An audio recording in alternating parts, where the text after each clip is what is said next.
Halo, assalamualaikum warahmatullahi wabarakatuh. Kembali lagi bersama saya Bang Mimin di channel Musik Official Story Crew 02. Kita melanjutkan part kemarin ya, part 2, yaitu bab 4258 hingga bab 4298 part 2-nya. Karena kemarin Mimin ngantuk ya. Dimana kemarin itu Yechen dan Gukyu sedang berada di New York. Oke, langsung saja ke ceritanya, tapi sebelum itu jangan lupa subscribe channel baru Mimin juga ya, dan saksikan juga alur cerita film dari konten Mimin yang baru biar ada selang-selingnya ya. Bab part 2 ya, 4258 hingga bab 4298 part 2-nya. Jika situasinya adalah yang ketiga, maka dia akan melihat saya dipukuli dan dikirim ke rumah sakit, yang juga membuktikan bahwa nama keluarga Liu tidak berencana untuk memenuhi kami. Maka kami tak melakukan apa yang dia inginkan, bertemu di rumah sakit segera, dan kemudian menemukan kesempatan untuk kawin lari. Yechen mendengar ini dan dia sudah penuh kekaguman pada Chen Zhangzong. Orang yang biasanya melakukan sesuatu yang mengambil satu langkah pada satu waktu. Orang pintar melakukan sesuatu, mengambil satu langkah untuk melihat tingkah langkah orang yang sangatlah pintar mengambil 10 langkah. Chen Zhangzong tidak tahu sebelumnya apa hasil dari insiden ini, tetapi dia membuat pengaturan yang paling hati-hati dalam situasi tersebut. Selain itu juga dapat dilihat bahwa dia mencintai para cinta pertemanannya. Di antara tiga kemungkinan ini, salah satunya mungkin mati dan yang lainnya mungkin terluka. Tetapi tiga kemungkinan yang dia tinggalkan untuk para cinta pertamanya lebih dari cukup. Pada dasarnya tidak ada risiko cedera apapun. Dapat dilihat bahwa cara orang ini dalam melakukan sesuatu memang jauh lebih kuat daripada orang biasa. Dan juga jauh lebih kuat dari dirinya sendiri. Setidaknya jika hal yang sama dikenakan padanya, dia pasti tidak akan bisa begitu teliti. Pada saat ini Chen Zhangzong memiliki senyuman kekanak-kanakan di wajahnya dan berkata, "Saya dikirim ke rumah sakit dengan luka di sekujur tubuh saya. Siapa yang mengira setengah jam kemudian saya akan menyelinap keluar dari rumah sakit dan lari. Pergi dan cari pacar cinta pertama saya." Setelah berbicara, Chen Zhangzong berkata lagi, "Rencana saya saat itu adalah naik pesawat ke Asia Tenggara dan kemudian mencari kesempatan untuk menyelundupkan dari Asia Tenggara ke Amerika Serikat. Tetapi saya tidak melakukannya. Berharap ketika yang bermarga Liu kembali ke villa, saya tidak melihat para pacar cinta pertama saya. Ketika saya mengetahui bahwa pacar cinta pertama saya telah mengambil paspor saya segera mengeluarkan perintah pengejaran dan menawarkan hadiah 30 juta Hong Kong dolar untuk membunuhku. Saat itu kami berdua baru saja tiba di bandara dan sebelum kami turun dari taksi, kami melihat bandara. Di luar ada banyak anak muda yang berbahaya yang melihat sekeliling dan aku melihat ada sesuatu yang salah. Jadi aku hanya bisa melepaskan rencana semula. Awalnya saya ingin mencari kesempatan untuk menyelinap keluar dari Hong Kong, tetapi hadiah 30 juta adalah uang rahasia terbesar di Hong Kong. Saat itu untuk menghasilkan uang itu semua orang untuk sementara berjabat tangan dan mengirim semua bawahan kami untuk mencari kami berdua. Bahkan orang yang muda dan berbahaya di Macau datang untuk mencoba peruntungan mereka setelah mendengar berita itu. Saya putus asa, jadi aku menelepon ayahmu untuk meminta bantuan.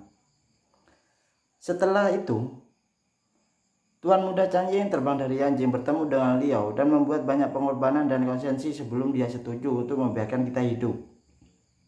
Untuk ini aku selalu sangatlah berterima kasih dan saya berjanji kepadanya untuk menyelesaikan keluarganya dan hal-hal lain di Pulau Hong Kong. Jadi saya pergi ke Yanjing untuk menemukannya dan membebani dia. Omong-omong, Chen Zhangzong menghela nafas. Tapi saya benar-benar tak terduga. Tuan Muda Changjing meninggal pada usia dini. Setelah dia meninggal, Liao yang bermarga segera memalingkan wajahnya. Ketika saya pergi untuk memberi penghormatan kepada Tuan Muda Changjing, dia mengeluarkan 30 juta bunga rahasia lagi untuk membeli hidup saya. Saya tidak punya pilihan selain melarikan diri. Yechen tidak bisa menahan diri untuk bertanya pada saat ini, Paman Zhong, bagaimana dengan pacar cinta pertamamu?" Chen Zhangzong menertawakan dirinya sendiri dan berkata, "Dia juga ikut denganku saat itu waktu itu di Amerika Serikat. Karena kami masih memiliki uang tunai, kami pergi ke New York untuk membuka restoran kecil itu. Penghasilannya tidaklah buruk, tapi sangatlah sulit untuk bangun pagi setiap hari. Setelah waktu yang lama, dia mungkin selalu saya tidak bisa terbiasa dengan kehidupan di sini. Jadi ketika saya kembali dari pekerjaan paruh waktu suatu malam, saya menemukan bahwa dia telah pergi tanpa mengucapkan selamat tinggal dengan paspornya. Ye Chen benar-benar tidak menyangka bahwa akhir cerita akan berakhir seperti ini, dan dia tidak bisa mengatakannya. Untuk sementara waktu kata-kata datang. Dia awalnya berpikir bahwa jika Paman Zhong menyerahkan segalanya, dia akhirnya akan menemui cinta untuk Ma Nanshan dan mencapai kisah seorang kekasih berakhir sebagai sebuah keluarga. Tetapi saya tidak pernah bermimpi bahwa itu akan menjadi akhir yang suram pada akhirnya.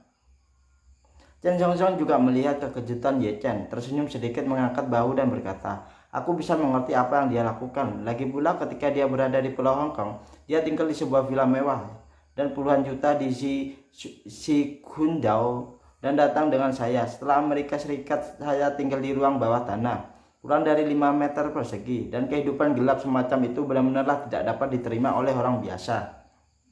Ye Chen mengangguk dan bertanya lagi, "Lalu apakah dia kembali ke Hong Kong?" Chen Zhongzhong tersenyum. "Saya pikir dia pasti sudah kembali, tetapi saya mengambil resiko menelepon teman-teman saya di Pulau Hong Kong untuk bertanya, tetapi tidak ada yang tahu untuk keberadaan dia." Setelah berbicara, Chen Zhongzhong menambahkan, "Seorang memberitahu saya bahwa dia mungkin rabun jauh dan membiarkannya pergi. Saya pergi ke kantor polisi untuk memeriksa informasi tentang orang hilang. Tapi saya tidak percaya, karena jika dia benar-benar rabun jauh, dia tidak bisa membawanya paspor dengan dia. Dan kami adalah imigran ilegal. Satu-satunya penggunaan paspornya adalah untuk secara aktif mengungkapkan identitas dan ditangkap dia dikirim kembali ke Pulau Hong Kong. Jadi saya tahu pada saat itu bahwa dia pasti telah kembali ke Pulau Hong Kong saat itu. Keberadaannya tidak diketahui selama lebih dari setengah tahun. Sampai setelah kematian pasangan aslinya yang bermarga Liu, dia tiba-tiba mengambil nama resmi Liu. Identitas pacarnya muncul di mata publik. Butuh waktu lama bagi mereka berdua untuk menikah. Pernikahan itu sangatlah megah. Orang-orang kaya dan selebritas terkenal di Pulau Hong Kong pergi ke sana.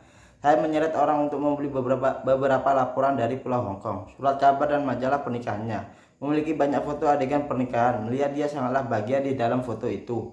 Saya lega belakangan ini. Saya menjalankan restoran kecil itu dengan tenang sampai saat ini."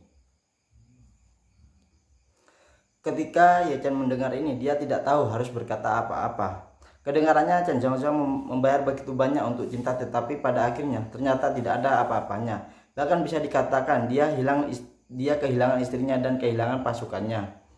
Apalagi dia awalnya di Pulau Hong Kong dan dia sudah menjadi elit di antara elit tersebut. Dia bahkan bisa membuat ayahnya mengunjungi pondok untuknya. Dapat dikatakan bahwa kehidupan aslinya memiliki prospek yang tidak terbatas. Namun pada akhirnya dia tidak hanya menyerahkan semua yang dia miliki, tetapi juga menyinggung orang-orang besar yang tidak mampu dia sakiti, sehingga dia tidak dapat kembali ke Pulau Hong Kong sampai sekarang, dan dia tidak bisa hidup di Amerika Serikat dalam kapasitas wajar dan ilegal. Seorang elit atas dalam masyarakat hanya bisa berakhir tinggal di Chinatown, bobrok selama lebih dari 20 tahun seperti banyak orang Cina yang menyelundupkan ke Amerika Serikat dan memilih untuk bekerja di Chinatown. Dia mengatakan bahwa seluruh hidupnya hancur oleh keputusan yang tidak terlalu banyak. Memikirkan hal ini, Ye Chen tidak bisa tidak bertanya kepadanya, "Paman Zhong, apakah Anda menyesali hal-hal seperti ini?"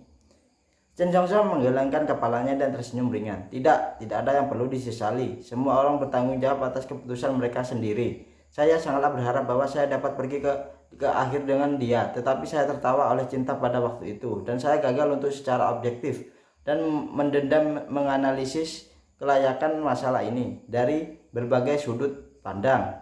Setelah berbicara, dia berkata sambil tersenyum, "Orang-orang mengatakan bahwa pahlawan sedih untuk pas kecantikan terlebih lagi. Saya sama sekali bukanlah pahlawan pada waktu itu, dan saya masih muda dan sembrono. Saya selalu merasa bahwa itu adalah hal yang paling penting untuk saling mencintai. Tapi saya tidak mengerti bahwa seseorang akan bertindak sepenuhnya pada waktu yang berbeda dan dalam posisi yang berbeda dan keputusan yang berbeda. Beberapa wanita setelah menjadi buruk dalam sangkar untuk waktu yang lama akan menumbuhkan kerinduan akan alam yang dalam. Dalam hati mereka merasa bahwa jika mereka dapat terjun ke alam, merekalah yang paling sempurna.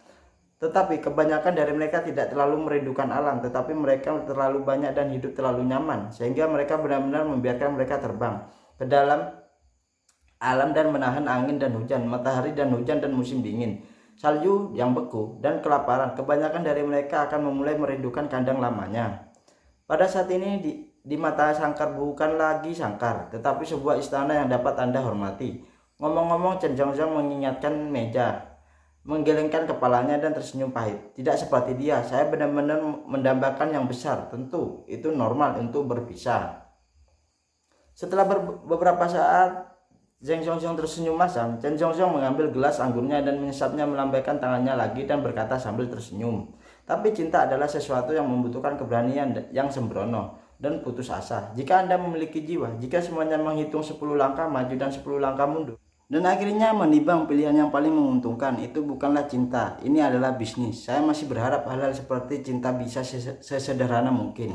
Yang mendengar ini, Chen juga mengagumi keterbukaan pikiran Chen Zhongzhong sedikit lebih sedikit. Setelah itu dia bertanya, "Pernahkah Anda berpikir untuk kembali ke Pulau Hong Kong, Paman?" Chen Zhongzhong berkata sambil tersenyum, "Saya melakukannya, tetapi orang yang bermarga Liu itu tidak akan membiarkan saya kembali ke Pulau Hong Kong. Awalnya dia tidak pernah menyerah untuk membunuh saya. Bahkan setelah mereka berdua menikah, uang untuk membunuh saya selalu ada. Dan bahkan pada saat itu seseorang berencana untuk datang ke Amerika Serikat untuk mencari keberadaan saya. Setelah itu tuanku pergi ke Pulau Hong Kong untuk berbicara dengannya sekali lagi untukku. Yang dia maksud adalah, aku telah menjadi satu-satunya pilar rasa malu yang tersisa dalam hidupnya. Dia dapat membiarkan wajah tuanku yang berhenti mengejar dan membunuhku, tetapi aku juga perlu untuk memiliki pengetahuan diri, dan saya tidak bisa kembali ke Pulau Hong Kong dalam hidup saya sekarang." Chen tidak bisa menahan cemberut dengan dingin dan berkata, "Ini sedikit no-brainer untuk yang bermarga Liu." Chen Zhongzhong tersenyum dan berkata, "Bisa dimengerti. Bagaimana juga perilaku saya membuatnya kehilangan muka di Pulau Hong Kong. Bagi orang kaya, wajah seringkali lebih penting daripada apapun. Itu semua penting." Chen sedikit mengangguk. Dia ingin memberitahu Chen Zhongzhong bahwa jika Chen Zhongzhong ingin kembali, dia pasti akan membantunya mendapatkan orang kaya bermarga Liu itu lagi. Bahkan Chen ingin memberitahu Chen Zhongzhong bahwa jika dia mau bekerja sama dengannya dan membantunya di masa depan, dia sendiri pasti akan membuat hidupnya sangatlah sulit untuk melakukan serangan balik. Namun setelah merenung sejenak, Chen dan berpikir, Chen merasa bahwa hari ini adalah pertemuan pertamanya dengan Chen Zhongzhong. Jika dia mengambil inisiatif untuk mengatakan itu akan terlalu bertujuan atau terlalu mencolok. Setelah itu saya juga kurang memahami Chen Zhongzhong saat ini. Jadi sebaiknya saya berkenalan terlebih dahulu dan kemudian perlahan-lahan mencari tahu identitas aslinya. Pada saat ini Chen Zhongzhong mengambil inisiatif untuk mengisi anggur untuk dirinya sendiri dan Chen, dan berkata sambil tersenyum, "Tuan Ye, janganlah hanya berbicara tentang saya, mari kita berbicara tentang Anda. Setelah bertahun-tahun menghilang, Anda banyak orang yang memikirkan keselamatan Anda, termasuk aku. Hanya saja aku terlalu sibuk untuk mengurus diriku sendiri, dan aku tidak bisa mencarimu kemana-mana seperti tuanku saat itu." Chen tersenyum penuh terima kasih dan kemudian memberitahu Chen Zhongzhong dan tentang pengalaman umurnya selama bertahun-tahun selama ini. Ketika Chen Zhongzhong mengetahui bahwa Chen sekarang adalah kepala keluarga Ye, dia sangatlah bersemangat sehingga dia berulang kali memuji, "Tuan Ye, Anda bisa menjadi kepala keluarga Ye. Saya percaya bahwa Tuan Muda Changjing dan ada dalam semangat langit, kamu pasti sangatlah senang." Chen mengangguk dengan ringannya dan tidak bisa menahan nafas. "Menurut pendapat saya, hanya dengan membiarkan keluarga Ye berdiri di puncak dunia, kita dapat benar-benar menghibur roh ayah saya di langit dan ibu saya." Setelah mendengar ini, Chen Zhongzhong menunjukkan ekspresi ngeri. Dia benar-benar tidak menyangka bahwa Chen akan memiliki ambisi seperti itu. Namun dia juga sangatlah jelas dalam hatinya bahwa itu tidaklah sulit untuk memiliki cita-cita yang tinggi untuk Chen, tetapi sama sulitnya dengan mencapai langit untuk mewujudkan cita-cita yang sangatlah tinggi.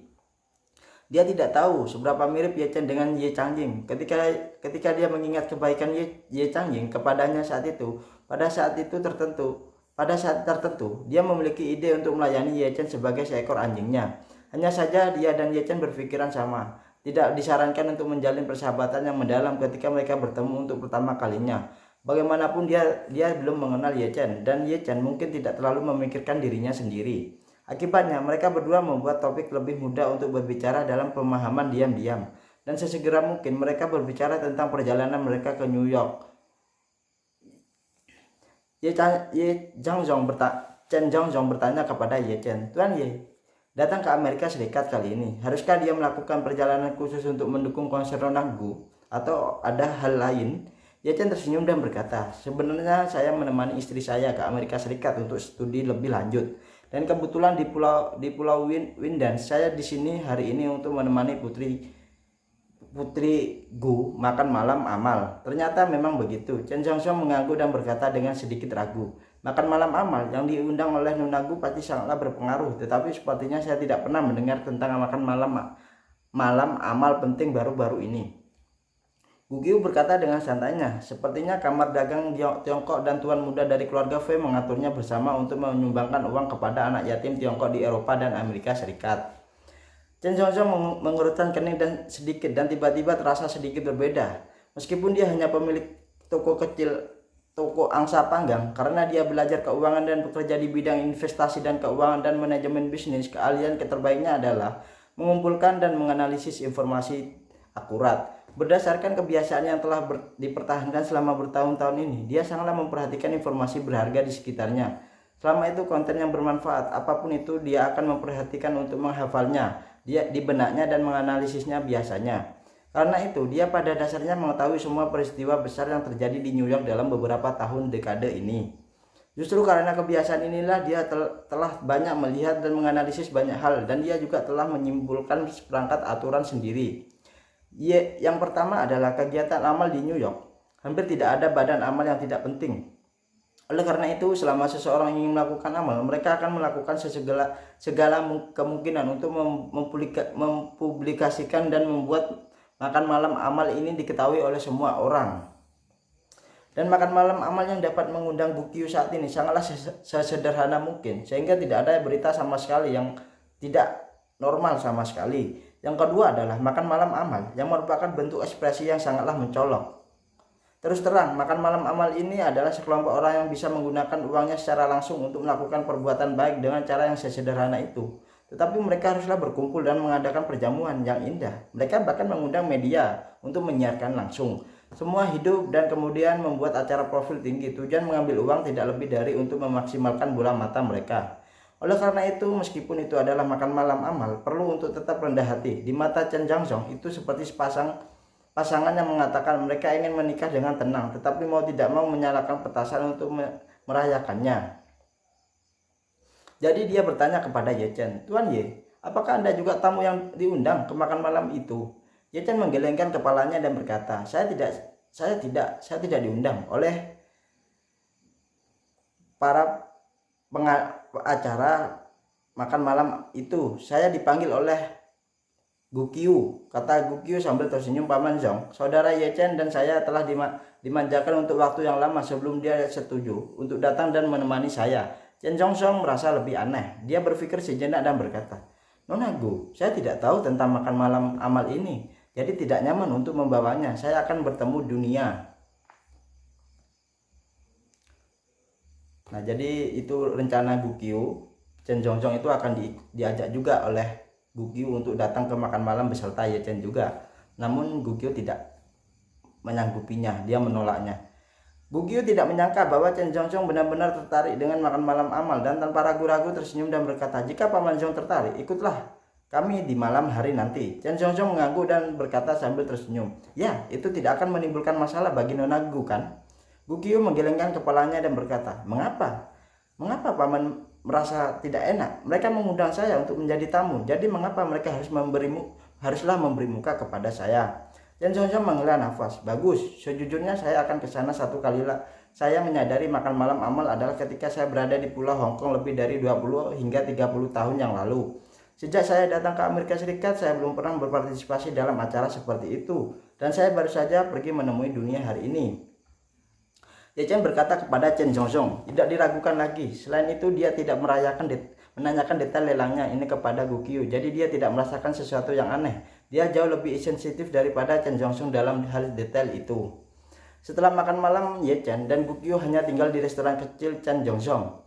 Ketiganya banyak mengobrol di lantai 2 dan juga membiarkan Ye Chen mendengarkan banyak hal yang diberitakan dengan orang tua dari mulut Chen Zhongzhong tersebut. Namun Chen Zhongzhong tidak tahu rahasia di balik pembunuhan orang tua Ye Chen saat itu. Pukul 6 sore telah tiba. Serangkaian langkah kaki yang tajam datang dan asisten Gugiu yang mengenakan setelan profesionalnya berlari ke lantai 2 restoran. Begitu dia bangun, dia berkata kepada Gugiu, Kiu, Tuan Ye, kita hampir harus berangkat. Kita harus berangkat sekarang. Kita hampir telat." Gugiu mengangguk dan berkata kepada Chen Zhongzhong, "Paman Zhong, ayo kita pergi." Chen Zhongzhong tersenyum dan berkata, "Tunggu sebentar, aku akan turun untuk berganti pakaian." Di bawah toko angsa panggangnya ada setengah ruang bawah tanah yang juga merupakan rumah tempat Chen Zhongzhong tinggal selama lebih dari 20 tahun. Ye Chen dan Gu Qiu menunggu di lantai pertama sebentar dan setelah beberapa saat, Chen Zhongzhong yang mengenakan setelan hitam muncul dari bawah. Meskipun Chen Zhongzhong berusia 50-an tahun karena perawakannya yang tinggi dan wajahnya yang merah, setelah mengenakan setelan jas, dia terlihatlah sangatlah cakap dan sedikit tidak terkendali.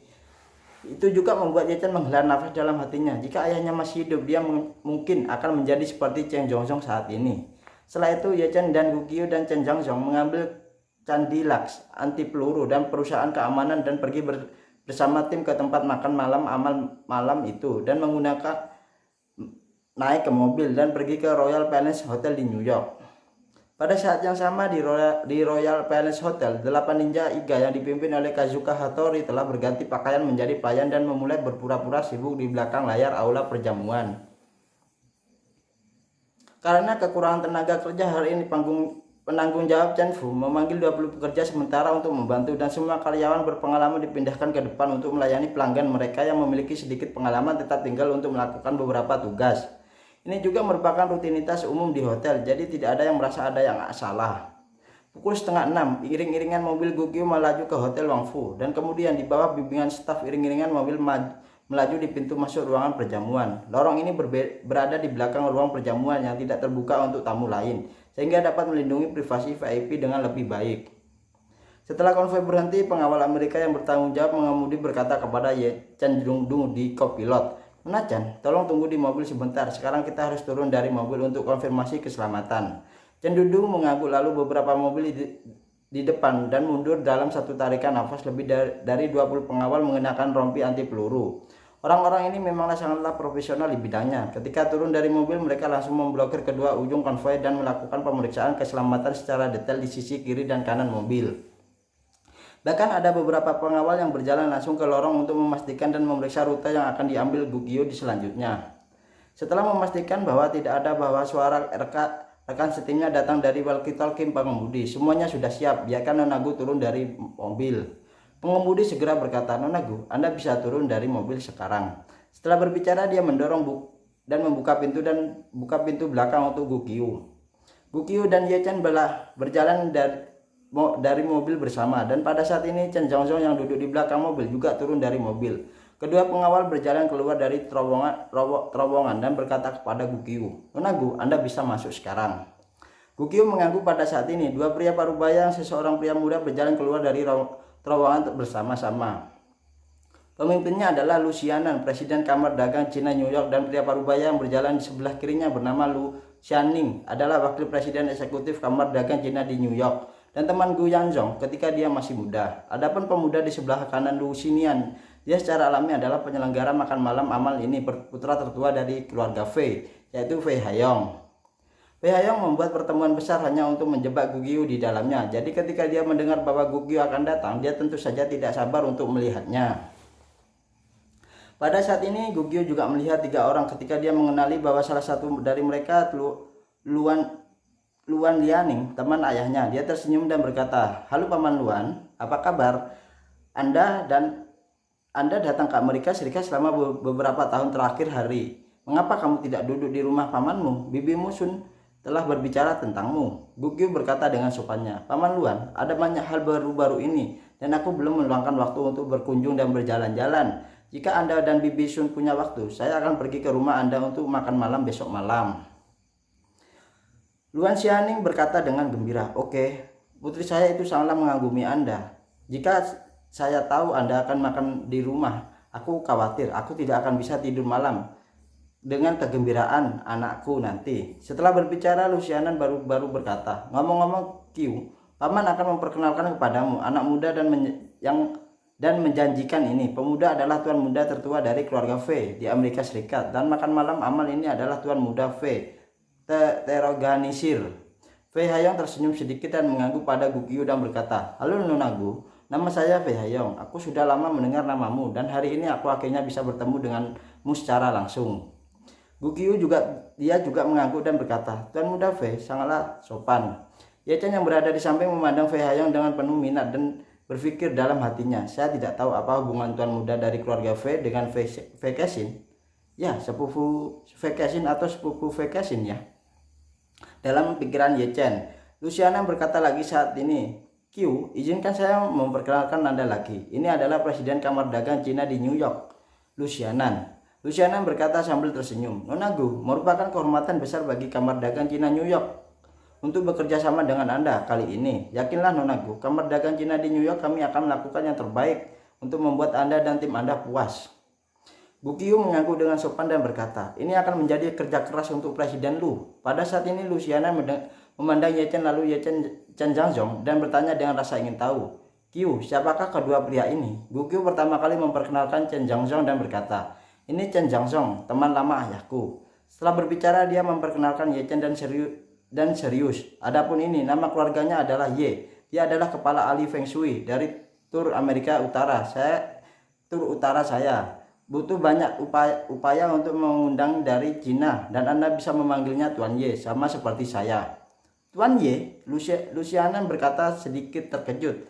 Dia memandang Ye Chen dengan hati-hati tanpa sadar melihat bahwa dia masih sangatlah muda dan tidak bisa memiliki sikap seorang master. Dia merasa sedikit lebih jijik di dalam hatinya. Dia selalu berpikir bahwa dia mungkin pembohong, tetapi dia menghela nafas dan sangatlah sopan. Tidak berpikir bahwa Tuan Ye masihlah sangatlah muda dan dia telah menjadi ahli Feng Shui. Dia benar-benarlah mudah dan menjanjikan. Ye Chen tersenyum dan berkata dengan santainya, tidak mudah dan menjanjikan, tetapi hanya beberapa teman untuk mendukung. Jika Tuan Luan memiliki, Anda dapat menghubungi saya untuk kebutuhan Feng Shui apapun itu.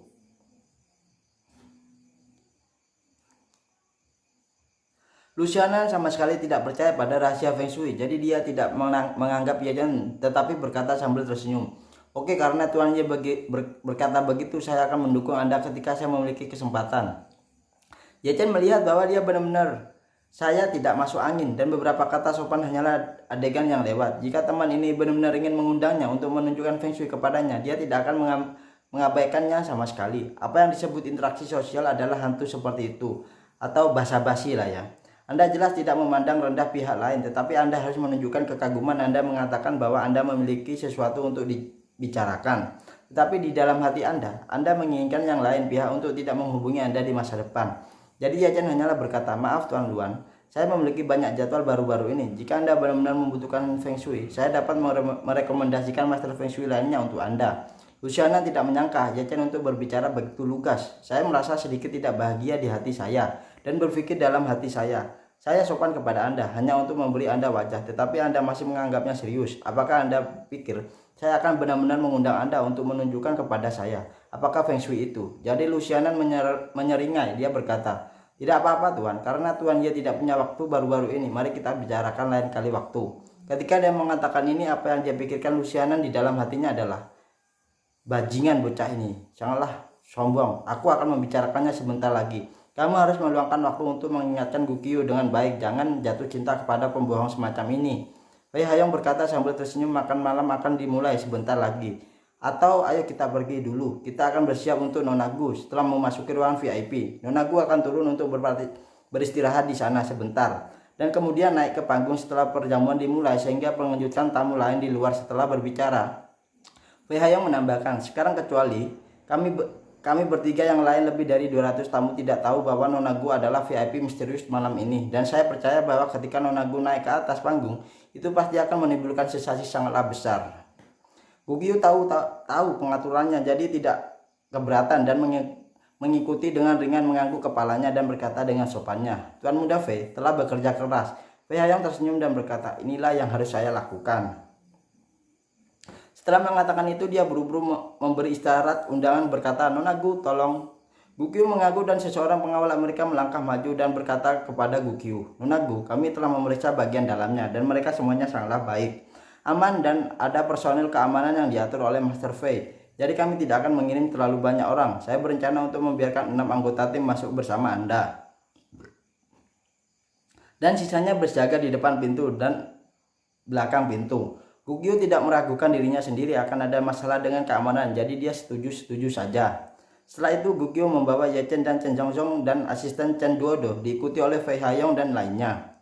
Namun Kazuo Hattori tidak segera diatur di dekat ruang VIP. Setelah disiapkan Wei Hayong untuk Gu Qiu tetap tinggal di dapur belakang. Sementara untuk membantu menyiapkan minuman, menurut rencana Kazuo Hattori sendiri dia harus menunggu Gu Qiu memasuki ruang VIP sebelum mengirim salah satu bawahannya. Selama proses pengiriman anggur ke ruang perjamuan, dia secara tidak sengaja menjatuhkan anggur merah di karpet dekat VIP Gukyu. Chen Fu maju ke depan dan mengatur agar beberapa orang lain segera mengganti karpet dan yang bernoda itu.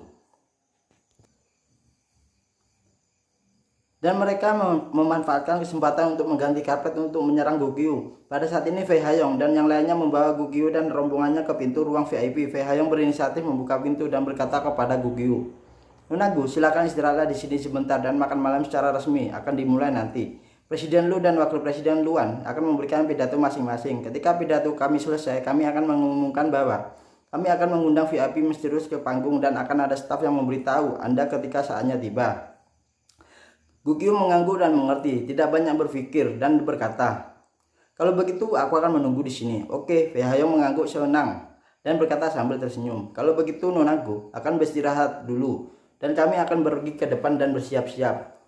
Fei Hayong dan yang lainnya setelah pergi, seseorang pengawal berkata kepada Gukyu, "Nona Gu, kami telah memeriksa ruang VIP, tidak ada lorong lain, sangatlah aman dan tidak ada penyadapan dan perangkat perekam video. Anda dapat yakin bahwa kami berenam akan berada di depan pintu dan Anda dapat menghubungi saya kapan saja jika Anda memiliki pertanyaan." Gukyu mengangguk dan berkata, "Ini kerja keras." Seharusnya pihak lain berkata, "Ngomong-ngomong, Nona Gu ada beberapa minuman dan makanan penutup di dalamnya. Saya sarankan Anda untuk aman, tidak memakannya dengan santainya." "Oke, aku mengerti." Gukyu berkata setelah selesai. Dia memandang Ye Chen dan Chen Jiangxiong dan berkata, "Paman Zhong, kakak Ye, ayo masuk dan duduk sebentar." Setelah itu dia melihat Chen Dodo dan berkata, "Dodo, masuk dan istirahatlah juga." Kesempatan segera memasuki ruangan tunggu. Begitu Chen Jiangxiong memasuki ruangan tunggu, dia mulai melihat sekeliling. Meskipun ruang tunggunya didekorasi dan diperaboti dengan mewah, dia selalu merasa sulit untuk merasa aman di tempat ini. Karena ruangan tunggu ini hanyalah memiliki satu pintu dengan dunia luar. Selain itu, ruang ini benar-benar tertutup. Dalam keadaan normal, kamar semacam ini memiliki privasi yang sangatlah baik. Tapi jika terjadi bahaya, kamar semacam ini hampir tidak memiliki kesempatan untuk melarikan diri. Memikirkan hal ini, dia tidak menjadi sedikit khawatir. Dia selalu merasa bahwa makan malam amal yang ruangan tertutup sepertinya menyembunyikan beberapa rahasia tersembunyi. Jadi dia bertanya kepada Gukyu, "Nona Gu, bagaimana Anda diundang ke makan malam ini?" Gukyu berkata, "Wakil Presiden Luan itu adalah teman lama ayah saya.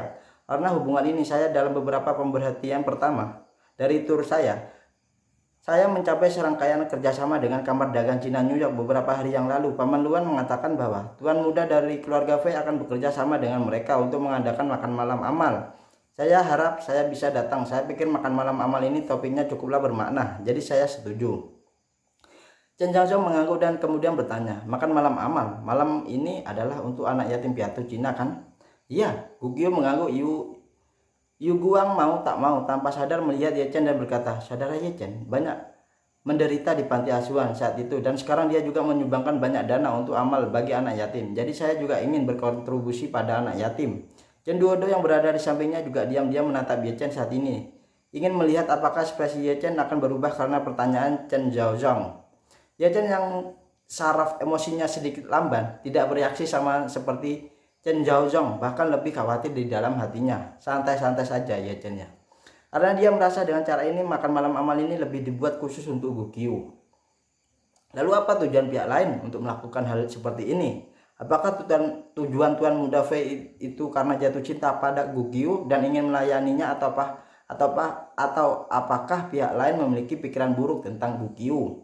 Tanpa ruangan kedap udara ini, tanpa tempat untuk melarikan diri, Chen Jiangxiong mungkin berpikir bahwa Fei Hayong ingin melakukan apa yang dia suka dan memenangkan perhatian Gukyu. Namun jika ruangan ini termasuk dalam kondisi analisis, Chen Jiangxiong merasa ada niat membunuh dalam samar-samar pikirannya. Jadi yang terakhir tampaknya lebih mungkin, seperti jika seorang pria berkencan dengan seorang wanita. Jika dia membawa pengaman, itu tidak berarti bahwa dia ingin melakukan kejahatan. Mungkin dia hanya ingin memiliki kelancaran setelah suasana tiba. Tetapi jika membawa belati bersamanya selain keamanan ya, maka rasa masalahnya akan berubah. Untuk sementara dia tahu bagaimana memberitahu Ye Chen dan Gukyu pandangannya. Bagaimanapun Gukyu adalah figur publik dan banyak hal secara alami akan diperbesar tanpa batas setelah mereka mencapai figur publik. Jika Gukyu bahkan bintang besar, maka dia akan sangatlah menyarankannya untuk berhati-hati dan pergi dari sini dulu. Bagaimanapun Gukyu adalah figur publik dan dia ada di sini untuk menghadiri makan malam. Jika dia pergi tanpa pamit, begitu dia menyebar, itu akan memiliki dampak negatif yang besar pada reputasi dan reputasinya. Jika Anda berpikir terlalu banyak, maka masalah ini akan menjadi masalah besar. Pada saat ini melihat analisis sedikitlah berkerut. Ye-Chen tampaknya sangatlah khawatir, jadi dia bertanya dengan rasa ingin tahunya, Paman Zhong, bagaimana menurut Anda soal ruangan ini? Dan Cheng Zhongzhong kembali sadar, menggelengkan kepalanya dan berkata, oh tidak Tuan, tidak ada Tuan Muda Ye. Saya hanya berpikir privasi ruangan ini sangatlah bagus. Ye-Chen merasa sedikit tidak masuk akal, tetapi mengaku dengan sopannya. Pada saat ini Cheng Zhongzhong duduk di samping Ye-Chen dan bertanya dengan suara rendah, Tuan Ye, saya selalu merasa tidak enak. Ye-Chen bertanya dengan heran, Paman Zhong, apa yang Anda maksud? Ye-Chen sangatlah terkejut dan memandang Cheng Zhongzhong dan bertanya dengan suara rendah, Paman Zhong, menurutmu apa masalahnya di sini? Oleh karena itu dia tidaklah perlu mengecangkan tali sepanjang waktu. Dengan kekuatannya dia pada dasarnya dapat mengenanganinya keadaan darurat dengan mudah. Namun Cheng Zhongzhong berbeda. Setelah datang ke Amerika Serikat selama bertahun-tahun, Cheng Zhongzhong selalu berhati-hati. Dia tahu sisi satu, dia harus khawatir bahwa Biro Imigrasi akan mengetahui status imigrasi ilegalnya. Dan di sisi lain dia haruslah khawatir bahwa orang kaya bernama Liu di Pulau Hong Kong akan mengirim seseorang untuk menemukannya dan membunuhnya. Karena itu dia selalu waspada terhadap segala sesuatu di sekitarnya dan rasa bahayanya secara alami lebih sensitif. Pada saat ini Cheng Zhongzhong berkata dengan suara yang sangatlah serius dan rendah, Tuan Muda Ye, ada banyak sekali detail kecil yang tidak selalu cocok dengan saya. Setelah berbicara, dia menjelaskan semua keraguan di hatinya. Setelah Ye-Chen mendengar ini, ekspresinya berangsur-angsur menjadi lebih dingin. Dia merasa bahwa analisis Cheng Zhongzhong sangatlah masuk akal juga. Dan dua hal yang tidak normal. Mungkin kebetulan, tetapi banyak faktor yang tidak normal yang membuatnya sulit untuk dijelaskan secara kebetulan. Memikirkan hal ini, dia bertanya kepada Cheng Zhongzhong dengan suara rendah, Paman Zhong, apakah menurutmu Fei Haiyong berkomplot melawan Gukyu? Adalah hal yang tertinggi di antara semua orang di luar. Jadi dia tidak dapat membantu orang lain untuk bernyanyi. Jadi dia pasti protagonis yang sebenarnya. Setelah berbicara, Cheng Zhongzhong menambahkan juga, sebagai tuan muda dari keluarga Fei, sejak dia memutuskan untuk melakukan ini, pasti ada rencana yang sangatlah hati-hati untuk masalah ini, dan tidak boleh ada resiko kiri dan kanan. Mereka mengatur kita di ruang seperti ini, itu tanpa mundur. Niatnya sudahlah jelas, niat membunuh ada di mana-mana, Tuan Muda Ye. Ye-Chen yang tidak bisa menahan cemburu dalam benaknya, dia tiba-tiba memikirkan Xiao Feiyun yang keberadaannya masih belum diketahui. Jadi sebuah pertanyaan muncul di benak Ye-Chen, apakah Xiao Feiyun itu ada hubungannya dengan Fei Haiyong? Dengan kata-kata lain, bisakah Fei Haiyong menjadi keluarga penting bagi Xiao Feiyun? Lagi pula jika Fei Haiyong benar-benarlah ingin menyerang Gukyu hari ini, itu akan membuktikan bahwa dia seperti Xiao Feiyun adalah binatang buas yang berkulit manusia. Apalagi Fei Haiyun baru-baru ini menghilang setelah dia datang ke New York dengan kemampuan istana Wanlong. Tidak ditemukan keberadaan Xiao Feiyun yang membuktikan bahwa Xiao Feiyun pasti telah membelot ke orang yang sangatlah kuat, dan Fei Haiyong sangatlah memiliki kekuatan ini. Begitu dia memikirkan hal ini, Ye-Chen segera mengeluarkan ponselnya dan mengirim pesan teks kepada Wang Baozhong.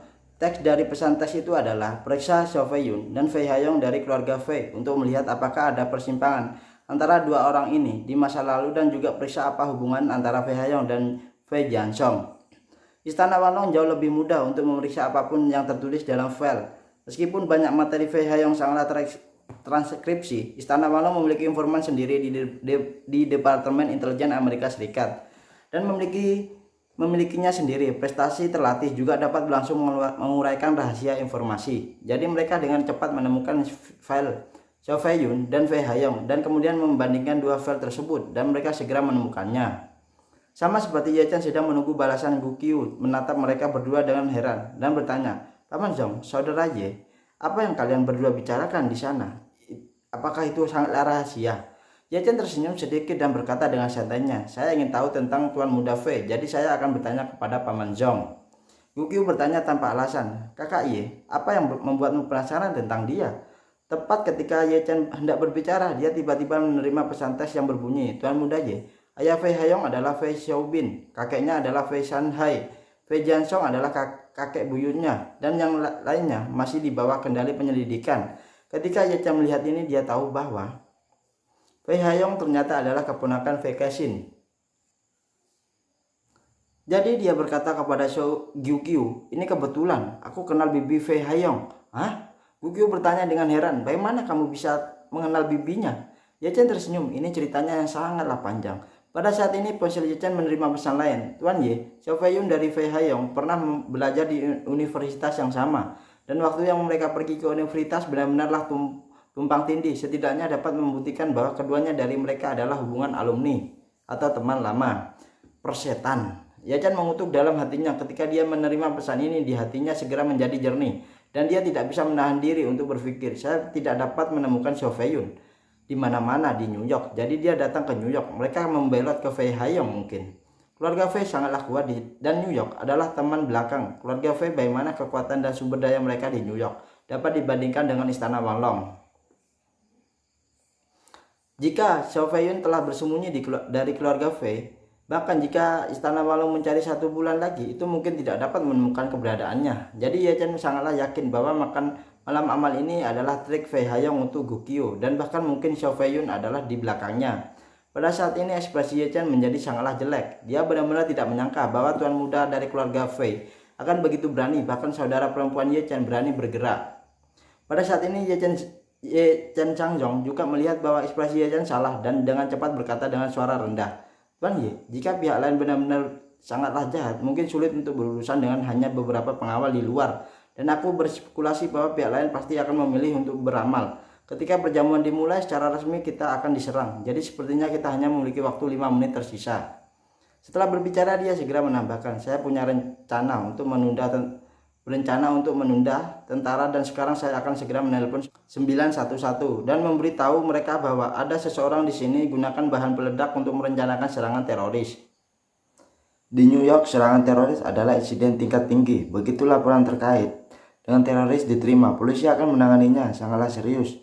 Tim operasi khusus akan tiba dengan helikopter dalam 5 menit dan dalam 10 menit menerima laporan polisi. New York setidaknya lebih dari 300 petugas polisi akan dikirim dari daerah sekitarnya untuk bergegas ke tempat kejadian untuk mendukung. Terlebih lagi, ini adalah memiliki keluarga Fei dan tuan muda keluarga Fei ada di sini. Malam ini polisi hanya akan lebih memperhatikan jangan menyerah. Pada saat itu memasuki polisi khusus dan petugas polisi yang akan sepenuhnya mengganggu rencana mereka malam ini, dan kami akan aman sementara. Ye Chen tidak bisa menahan diri untuk tidak terkejut dengan kecepatan respon Chen Zhangzong ketika mendengar ini. Dia tidak menyangka bahwa Chen Zhangzong dapat memikirkan serangkaian solusi dalam sewaktu singkat itu. Panggilan 911 mengejutkan dunia tahun itu terjadi di New York, dan itu adalah rasa sakit yang permanen di kota. Jadi dia percaya apa yang dikatakan Chen Zhangzong. Begitu polisi di kota ini menerima laporan tentang serangan teroris, mereka akan melakukannya terbaik mereka untuk merespon dengan cepat. Terlebih lagi ini adalah situasi keluarga Fei dan tuan muda keluarga Fei mengadakan perjamuan di sini malam ini. Jika ada serangan, konsekuensinya akan menjadi bencana. Hal itu tentu membuat polisi semakinlah resah. Oleh karena itu kelayakan metode ini hampirlah 100%. Namun Ye Chen tidak berencana untuk menggunakan metode Chen Zhangzong. Dia tersenyum sedikit dan berkata kepada Chen Zhangzong, "Paman Zhong, jika kamu menangkap pengkhianat, kamu harus di tempat tidur. Dan jika kamu menangkap pencuri, kamu haruslah menangkap barang curiannya. Jika pencuri datang, kamu tidak menangkapnya, tetapi sebaliknya, Anda ingin melarikan diri dengan properti Anda. Anda dapat melarikan diri untuk sementara waktu, tetapi tidak selamanya. Dia akan selalu peduli dengan properti Anda." Setelah Chen Zhangzong mendengar ini, dia berkata dengan ngeri, "Tuan Ye, pihak lain adalah tuan dari keluarga Fei dan dia tidak tahu berapa banyak master top yang dia miliki. Hanya mengandalkan pengawal kita. Saya khawatir mereka sama sekali bukanlah milik mereka.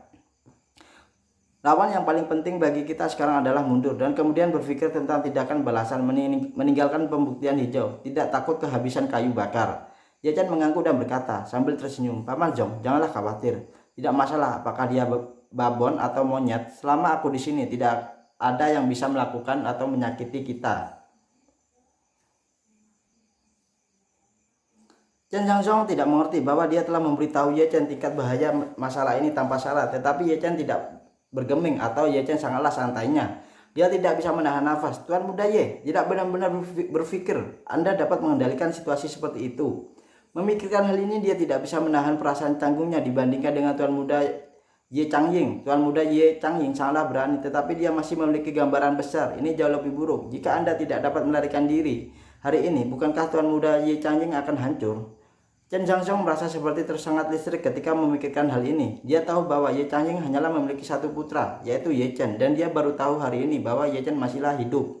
Karena itu dia tidak dapat menerima bahwa putra satu-satunya dermawan ini akan mati di sini juga.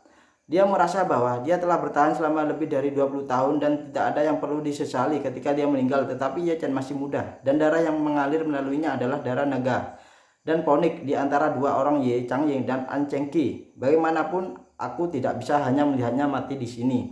Jadi dia segera mengeluarkan ponselnya dan tanpa sadar bersiap untuk menelepon 911.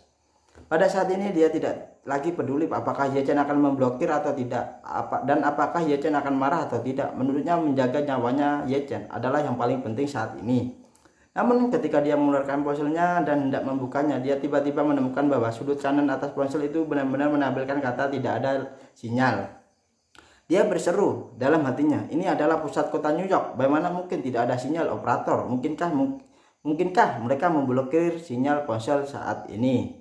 Ketika tebakan Chen Zhangzong benar, Xiao Feiyun khawatir jika Ninja Iga berkelahi dan memberi Gukyu waktu dan kesempatan untuk memanggil polisi. Itu akan sangatlah meningkatkan kesulitan tindakan mereka. Kalau begitu, selama Gukyu memanggil polisi, semua rencana akanlah sia-sia. Oleh karena itu, dia secara khusus mengingatkan Fei Haiyong bahwa beberapa pengacau sinyal dipasang dalam radius 20 meter dari kamar Gukyu. Jammer sinyal semacam ini dapat mengisolasi sinyal radio dengan sangatlah baik.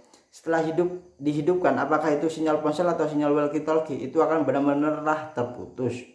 Selain itu, dia menyerahkan saklar kendali jarak jauh jammer sinyal kepada Kazuo Hattori, dan begitu dia merasa bahwa waktunya tepat dan dia siap untuk melakukannya, dia akan segera memutuskan sinyalnya. Hanya 1 menit yang lalu, setelah melewati kamar Gukyu, dua bawahan Kazuo Hattori secara tidak sengaja menjatuhkan anggur merah yang akan dibawa ke depan. Anggur merah itu menodai karpet yang ditenun dengan wol murni. Jadi Kazuo Hattori segera meminta dua orang mengganti karpet tersebut. Akibatnya beberapa orang segera mengeluarkan gulungan karpet baru dan dari ruangan peralatan dan bersiap untuk menggantinya. Keenam pengawal di pintu sedikit waspada dan akan ada hal ini, tetapi kewaspadaan ini hanya akan membuat lebih memperhatikan para pelayan ini dan tidak membuat mereka segera menyadari bahaya yang mereka mendekati. Pada saat ini Kazuo Hattori tiba-tiba menekan remote control di sakunya dan jammer sinyal pun mulai bekerja secara instan. Kemudian dia mengedipkan mata pada bawahannya akan mengganti karpet dan tangannya beberapa segera meraih karpet yang digulung di tengah. Pada saat ini ada lebih dari 10 shuriken yang beracun yang tersembunyi di karpet tersebut. Senjata dingin itu seperti pisau terbang Shaoli ini sangatlah mematikan karena telah dipadamkan dengan racun yang menyegel tenggorokan dengan darah dan bisa diam. Setelah masing-masing mereka memegang 4 padang kriken, mereka bertukar pedang dan pada saat itu Kazuo Hattori tiba-tiba menyerang. Dia berbalik dengan kecepatan yang sangat cepat dan 4 lijian di tangannya membidik 2 pengawal dan menembak dengan kecepatan yang sangatlah tinggi. Yang lain segera mengikuti dalam hal sekejap. Hampir 20 pedang lili bergegas menuju ke 6 pengawal. Karena pengawal menyadari bahwa ada bahaya. Dan sebelum tubuh mereka bisa bereaksi, mereka ditikam oleh shuriken dan mati seketika. Seluruh proses memakan waktu kurang dari 2 detik. Segera setelah itu Kazuo Hattori mengedipkan mata cepat pada bawahannya dan semua orang segera mengisi kembali shuriken mereka dan bergegas menuju pintu ruang VIP tersebut. Pada saat ini Gukyu dan Chen Zhuodo di ruangan itu tidak tahu apa-apa tentang bahaya di luar pintu itu. Karena di aula perjamuan sebelah makan malam telah resmi dimulai dan suara tuan rumah serta suara tepuk tangan membuat mereka tidak bisa mendengar gerakan di luar pintu sama sekali. Pada saat ini Chen Zhuodo masih bergumam dalam kebingungan. Hei, mengapa tidak ada internet di sini? Chen Zhangzong di sisi lain sudah sangatlah gugup. Dia tahu bahwa jika ponsel tidak memiliki internet, itu pasti sinyal bahwa pihak lain siap untuk bertindak dan itu sudah melewatkannya kesempatan terakhir. Sekarang saya khawatir hanya ada satu cara untuk mati. Hanya Ye Chen dengan inderanya yang tajam yang bisa mendengar semua yang terjadi di luar pintu itu. Dia mengingat pengalamannya ketika dia menghadapi ninja keluarga Tanglin di Jepang dan merasa bahwa senjata yang digunakan oleh pihak lain di luar seharusnya adalah shuriken yang digunakan oleh Ninja Tangling Qintian saat itu. Dia tidak bisa menahan cemberut dan berkata kepada senyum main-main, "Oh, ternyata ninja Jepang." Pada saat dia berbicara, dia diam-diam memegang Soul Princess Blanche di telapak tangannya. Mendengar ini, Gukyu bertanya dengan herannya, "Kakak Ye, apa yang kamu bicarakan tentang ninja Jepang?" Sebelum kata ninja selesai, pintu tiba-tiba ditendang terbuka. Segera setelah itu, Hattori Kazuha memimpin 7 ninja Iga dan bergegas masuk dengan kecepatan tinggi. Kedua gadis itu berteriak ketakutan dan Kazuha Hattori menginstruksikan ninja di sampingnya dengan suara dingin, "Kecuali para wanita, bunuh sisanya dan jangan tinggalkan pekerjaan." Seperti Gukyu, pekerjaan terakhir Kazuha Hattori sebelum dua kata itu diucapkan selesai, dia mendongak dan tiba-tiba melihat Ye Chen duduk dan menghadap pintu. Kulit kepalanya mati rasa dalam sekejap dan dia dengan cepat beralih dari kulit kepala ke jari kaki. Hattori Kazuha menggunakan suara ketakutannya, kepanikan dan kegemetaran. Ye, Tuan Ye, kenapa kamu ada di sini?" 7 ninja lainnya mendengar ini dan mengikuti garis itu. Hattori Kazuha melihat ke depan lebih. Tidak masalah apa pada titik ini. Ketika 7 orang melihat Ye Chen, mereka semua berlutut di tanah dan ketakutan dan menundukkan kepalanya. Orang-orang ini tampaklah kecuali semua orang menanggapi tanda-tanda itu Nanako dan pergi ke Gunung Yanling untuk membantu Ye Chen selama Qinming. Di sana mereka melihat kekuatan menakutkan Ye Chen dengan mata kepala mereka sendiri. Terutama Ye Chen mengaitkan jarinya dan membunuh 2 orang dari 4 raja istana Balong berturut-turut. Adegan itu telah membuat mereka ketakutan hingga hari ini. Anda harus tahu bahwa bahkan pemimpin mereka, ayah Hattori Kazuha, Hattori Hanzo, bukanlah lawan dari 4 raja perang besar istana Balong tersebut. Bahkan 2 Hattori Hanzo dan 3 Hattori Hanzo tidak memiliki peluang untuk memenangkan di depan raja pertempuran istana Balong itu. Namun, Ye Chen seperti membunuh seekor anjing lokal, dengan mudah membunuh 2 raja perang. Di mata mereka, kekuatan ini seperti dewa. Melihat Ye Chen di sini pada saat ini, mereka secara alami ketakutan dan tersambar petir. Kazuha Hattori melihat 7 bawahannya di sekitarnya berlutut dan dia sadar kembali. Dia dengan cepat berlutut di tanah dan berkata dengan ketakutan, "Kamu, Kazuha Hattori, ninja Iga di bawah komando Nona itu di awal Gunung Yanling. Aku mengikuti Nona itu untuk membantumu bertarung melawan Wanlong. Hari ini aku tidak tahu kau ada di sini. Hari ini aku tidak sengaja menyinggungmu. Tolong tebus dosamu." Gukyu, Chen Duodo, dan bahkan Chen Zhongzhong semuanya tercengang saat ini melihat Ye Chen disembah oleh para ninja itu. Sedetik yang lalu 8 orang ini bergegas masuk dengan niat membunuh. Tetapi sedetik kemudian mereka semua berlutut dan tanpa kecuali mereka semua bersujud dan memohon belas kasihan terhadap Ye Chen. Pada saat ini Ye Chen menatap Kazuha Hattori tersenyum menghina dan bertanya dengan dinginnya, "Kazuha Hattori, katakan padaku, berapa banyak nyali yang kamu makan, bahkan berani membunuhku? Berapa banyak uang yang diberikan oleh mereka terhadapmu?" Kazuha Hattori menyatukan tangannya dan berkata dengan ngeri, "Tuan Ye, seseorang pria bermarga Yun mengundang kami untuk datang dengan harga tinggi. Mari kita menculik 2 wanita di ruangan ini dan kemudian membunuh semua orang. Saya benar-benar tidak tahu itu adalah teman dekat Anda." Setelah itu dia melirik Gukyu dan Chen Duodo di dalam ruangan itu dan mengenali Gukyu di antara mereka sekaligus. Pada saat ini dia hampir kehabisan akal. Dia bukan hanya penggemar Gukyu, tetapi juga bertemu dengan Gukyu dengan matanya sendiri di Gunung Yanling hari itu, dan tahu bahwa Gukyu adalah orang kepercayaan Ye Chen. Baru pada saat inilah dia menyadari bahwa Gukyu lah yang diminta Xiao Feiyun untuk diculik.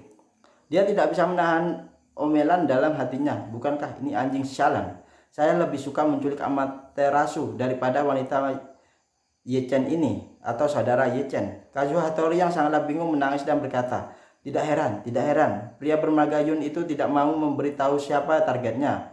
Ternyata Tuan Ye, saya dimanfaatkan. Orang itu baru saja memberitahu saya bahwa ada 2 wanita di ruangan itu.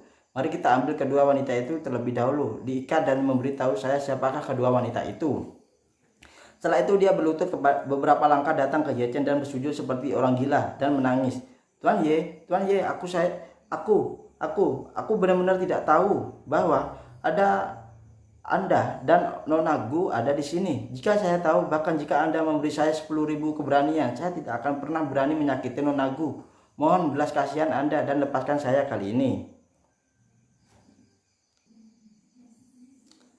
Chen Zhongzhong dan Gu Qiu sama-sama tercengang. Gu Qiu tidak tahu apa yang terjadi dan Chen Zhongzhong tidak tahu mengapa orang-orang ini datang dan niat membunuh. Tetapi ketika mereka melihat Ye Chen, mereka segera berlutut dan memohon belas kasihannya. Apa yang tidak mereka ketahui adalah bahwa Kazuo Hattori benar-benar ketakutan setengah mati sekarang saat melihat Ye Chen. Dia hanya merasa bahwa detak jantungnya saat sekarang sangatlah cepat sehingga benar-benar tidak normal. Dan getaran yang keras dan cepat tampaknya menghancurkan seluruh rongga dada dan itu sangatlah menyakitkan. Dan tidak bisa mengingat adegan di Gunung Yanling di mana Ye Chen menendang batu kecil dan langsung membunuh raja perang dari istana Wanlong itu. Mengetahui bahwa selama Ye Chen tidak bahagia, 8 dari mereka dapat dikirim untuk melihat Amaterasu dalam hitungan menit. Karena itu dia hanya bisa terus memohon belas kasihan dan pertobatan dan berdoa agar Ye Chen memberi belas kasihannya. Pada saat ini Ye Chen tersenyum main-main dan berkata, "Bukankah Hattori pergi dan tutup pintunya dulu?" Hattori hanya bisa mengangguk seperti anjing bodoh. Kepalanya seperti cucu abu-abu dan dengan cepat berdiri dan menyeret kakinya yang gemetaran dan mengistirahatkan kepalanya. Ruangan VIP pintunya ditutup oleh Hattori Kazuo. Setelah itu Kazuo Hattori kembali ke posisi semula dan berlutut di tanah lagi menatap Ye Chen dan memohon, Tuan Ye, tolong maafkan aku kali ini." Ye Chen melambaikan tangannya dan berkata dengan ringannya, "Semua sudah dewasa."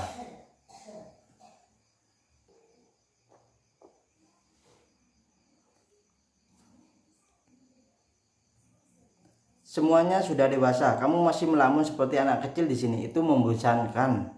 Hattori Kazuo panik setengah mati seperti anjing yang hilang dan bodoh dan bertobat. "Tuan Ye, namamu telah lama seperti guntur bagi kami dan kekuatanmu di mata kami itu seperti keajaiban. Saya benar-benar tidak bermaksud menjadi musuh Anda. Semua ini adalah suruhan orang lain." Ye Chen tersenyum dan berkata, "Saya bertanya kepada Anda, orang menyewa kamu siapa itu dan berapa kamu dibayar?" Hattori Kazuo buru-buru berkata, "Seorang Cina bermarga Yun, Tuan. Saya tidak tahu nama pastinya, hanya Tuan Yun." Ye Chen menemukan informasi Xiao Fei Yun, membuka foto itu dan bertanya kepadanya, "Apakah orang ini?" Kazuo Hattori berlutut di tanah dan naik beberapa langkah ke depan. Setelah melihat dengan jelas, dia buru-buru berlutut dengan melangkah mundur lalu menundukkan kepalanya dan berkata, "Tuan Ye, ya ini dia orangnya." Ye Chen mengangguk dan bertanya lagi, "Berapa banyak yang dia berikan padamu, Ninja Iga?" Hattori Kazuo berkata tanpa ragu-ragu, $80 juta, Tuan." Ye Chen terus bertanya, "Berapa banyak dari kalian yang datang?" Hattori Kazuo berkata lagi dengan hormatnya, "Hanya kami berdelapan." Ye Chen bertanya dengan dinginnya, "Apa rencana awalmu?" Hattori Kazuo buru-buru berkata, "Rencana awal kami adalah untuk menangkap 2 wanita di sini dan membunuh semua orang lainnya dan segera mengeluarkan staf dari ruangan ini dan memasukkan mereka ke dalam truk sampah dan mengangkut mereka ke dermaga. Orang yang bermarga Yun mengatur perahu untuk kami dan ketika saatnya tiba menyerahkan orang-orang itu kepadanya dan kami bisa meninggalkan Amerika Serikat dengan perahu." Ye Chen mendengar ini dia mengangguk ringan, lalu dia tersenyum ringan, menatap Kazuo Hattori dengan penuh minatnya dan bertanya, "Hattori, izinkan saya bertanya lagi, apakah kalian masih ingin kembali ke Jepang dengan hidup-hidup?" Kazuo Hattori mengangguk dengan ekspresi senang. Dia buru-buru berkata, "Saya pikir begitu, Tuan. Kita semua menginginkannya. Saya mohon Tuan Ye untuk belas kasihannya." Yang lain juga memohon berturut-turut, "Saya mohon Tuan Ye untuk menjadi suksesnya." Ye Chen mengangguk dan berkata, "Sejujurnya hari ini salah satu dalang di balik kejadian ini adalah Fei Haiyong dari keluarga Fei di New York. Yang lain ada di sini. Anda membantu saya menangkapnya dan membawa mereka ke saya sesuai dengan rencana yang baru saja saya tidak akan menyerahkannya pada Xiao Fei Yun. Itu saya akan mengatur seseorang untuk terhubung dengan Anda dan membawa mereka pergi setelah acara selesai. Anda berdelapan akan pergi langsung dengan orang-orang saya dan mereka akan melindungi keselamatan Anda." Hattori Kazuo belum pernah bertemu Fei Haiyong, tetapi dia sangatlah jelas tentang reputasi dan kekuatan keluarga Fei Haiyong di New York. Kekuatan keluarga Fei Haiyong tidaklah ada bandingannya bahkan dengan keluarga itu di Jepang. Tetapi Ye Chen memintanya untuk menangkap tuan muda tertua dari keluarga Fei itu yang membuatnya ketakutan. Karena itu perintah dari Ye Chen. Jadi dia buru-buru menangis dan memohon, Tuan Ye, kami Ninja Iga selalu berada di celah untuk bertahan hidup dan hidup kami sangatlah sulit. Jika kami memprovokasi keluarga Fei lagi, kemungkinan besar akan menjadi bencana." Ye Chen mencibir dan berkata dengan tegahnya, "Kazuo Hattori, bagi kalian Ninja Iga, jika kalian memprovokasi keluarga Fei, itu mungkin bencana. Tetapi jika kalian memprovokasi saya, itu pasti akan lebih bencana. Dengan itu Ye Chen berdiri dan menatap Kazuo Hattori dan berkata dengan dingin, setelah keluarga Su mampu memusnahkan keluarga Matsumoto, bahkan putra Ryoto Matsumoto yang dibawa pergi oleh mantan istri selama bertahun-tahun dan mengubah nama dan keluarganya, tidak dapat melakukannya. Saya terhindar. Bagaimana saya bisa kalah dengan mereka ketika saya bertindak? Ye Chen, jika Anda Ninja Iga dengan sengaja menentang saya, maka saya akan membuat Ninja Iga dan semua itu dan keturunannya yang berhubungannya dengan Ninja Iga benar-benar menghilang dari dunia ini. Hattori Kazuha mendengar kata-kata Ye Chen, seluruh tubuhnya seperti disambar petir dan hatinya hancur. Ia tahu kekuatan Ye Chen yang sebenarnya. Belum lagi kekuatan Ye Chen berdiri setinggi langit. Membunuh Ninja Iga tidak berbeda dengan membunuh semut. Berbicara tentang istana Walong, di bawah komandonya saja sudah sangatlah kuat sehingga membuatnya merinding. Setidaknya ada ratusan prajurit top di Walong. Jika Ye Chen benar-benar ingin memusnahkan Ninja Iga, maka mereka pasti memiliki kemampuan untuk menyelesaikannya perintah Ye Chen. Mendengar ini, Hattori Kazuha benar-benar ingin pingsan dan dia membanting kepalanya di tanah dan menangis dengan sedih. Dan seluruh tubuhnya terus gemetar karena isak tangisnya. Ketika datang ke Amerika Serikat, ia juga mengemban misi dan visi merevitalisasi Ninja Iga. Tapi sekarang warisan Ninja Iga yang berusia berabad-abad ini sangatlah mungkin untuk dihancurkan. Jika Anda tidak setuju dengan perintah Ye Chen, Ninja Iga akan benar-benar menghilang dari dunia. Jika Anda setuju dengan Ye Chen, saya khawatir sisa hidup Anda akan melakukan semua hal yang Anda bisa untuk menghindari pengejaran keluarga Fei, dan itu tidak diketahui berapa banyak yang bertahan. Situasi putus asa seperti memakan buah si malakama, dan ini telah benar-benar meruntuhkan emosi dan mentalitasnya. 7 Ninja Iga lainnya merasakan hal yang sama seperti pemimpinnya Kazuo Hattori. Ye Chen melihat bahwa Kazuo Hattori tidak bekerja sama dengan patuh dan berkata dengan dingin, Kazuo Hattori, kami memiliki pepatah lama di Tiongkok yang disebut kata-kata baik tidak dapat membujuk hantu sialan. Karena saya memberi Anda cara untuk hidup dan kamu tidak menghargainya, jangan salahkan aku. Ye Chen, bawahanmu kejam. Kamu mengambil langkah pertama hari ini. Ayahmu, saudara lelakimu, dan kerabat lainnya akan segera datang untuk menemuimu. Begitu Ye Chen mengatakan ini, Hattori Kazuha segera mengangkat kepalanya dan menangis secara emosional. Tuan Ye, saya bersedia bekerja sama dengan Anda. Saya bersedia. Oke, Ye Chen mengangguk dan berkata dengan dingin. Anda pertama-tama membuang tubuh pengawal di luar pintu itu dan kemudian terus keluar untuk berpura-pura menjadi pelayan. Tidak akan lama sebelum Fei Haiyong akan datang untuk melihat apa yang terjadi kemudian. Anda hanya akan melakukannya. Itu pertama-tama bunuh semua pengawal di sekitarnya dan kemudian bawa mereka pergi. Chen Zhangzhong yang tidak berbicara berkata dengan suara rendah, Tuan Muda Ye, seseorang setingkat Fei Haiyong seharusnya dikelilingi oleh master seni bela diri, dan aku khawatir para ninja ini bukanlah lawan mereka. Ye Chen berkata setuju. Mengapa? Ada kemungkinan. Setelah berbicara, Ye Chen memandang Kazuo Hattori dan berkata, kamu tidak perlu terlalu khawatir. Jika lawan memiliki master seni bela diri, saya akan menyelesaikannya untuk Anda dengan tangan saya sendiri. Kazuo Hattori yang hanya bisa tenang dan mengikuti Ye Chen pergi jauh-jauh ke hitam. Jadi dia bertarung habis-habisan menggertakkan gigi dan berkata, oke Tuan Ye, aku akan mendengarkan perintahmu dalam segala hal di bawah ini.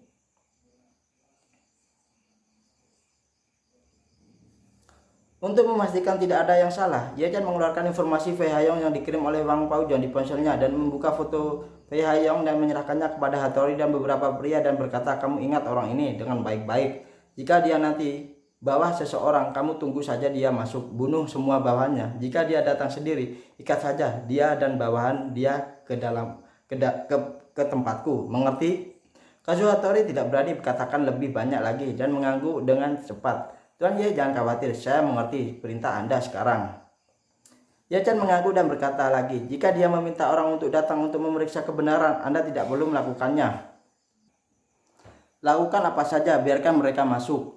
Oke, Kazuo Hattori berkata dengan sungguh-sungguh. Setelah setuju, dia menatap foto Fei Haiyong dengan hati-hati lalu berkata, Tuan Ye, saya sudah ingat penampilan Fei Haiyong sekarang. Ye Chen mengangguk sedikit dan melambaikan tangannya, karena aku sudah mengingatnya dengan jelas. Nah, kalau begitu tidak apa-apa untuk kalian pergi, silakan pergi. Kazuo Hattori menghela nafas lega dan berkata dengan cepat, Tuan Ye, aku akan pensiun dulu, atau aku akan pergi dulu ya. Kata-katanya di sini sulit ya. Setelah itu dia bergegas keluar bersama ketujuh orang itu. Segera setelah mereka pergi, Gukyu bertanya dengan tidak sabar, "Saudara Ye, Fei Haiyong itu mengapa kamu menculiknya? Ingin menculik aku?" Ye Chen berkata dengan dinginnya, "Aku sedang melacaknya. Xiao Fei Yun itu ketika aku berada di Kanada, tetapi anak ini menghilang setelah dia datang ke New York sekarang. Saya baru tahu bahwa Fei Haiyong ternyata adalah keluarga Xiao Fei Yun. Mereka hanya senang bermutilasi gadis kecil dan metode mereka sangatlah kejam. Anda harus menjadi yang berikutnya. Mungkin tujuan mereka itu." Gukyu mengertakkan giginya dan berkata, "Orang ini terlalu kejam. Dia berakting dan drama besar untuk menipuku. Ini benar-benarlah penuh kebencian."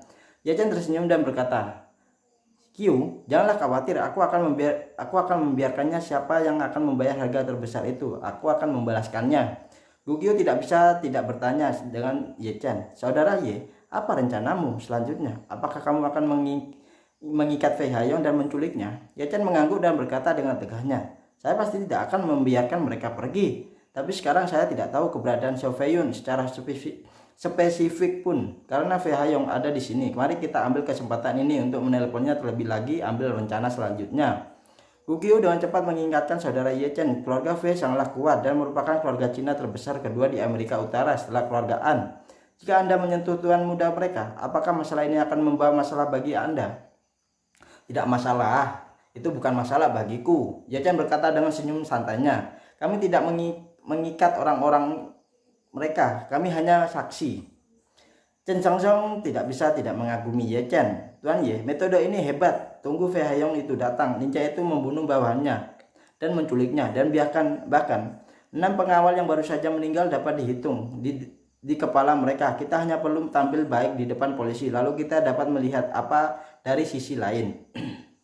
Kata Chen Xiangxiang, dia menambahkan, "Tuan Ye, jika itu masalahnya, saya berani menyarankan agar Anda tidak mengembalikan ninja ini. Jika keluarga Fei melacak mereka ke kepala mereka, masalah ini akan terungkap cepat atau lambatnya."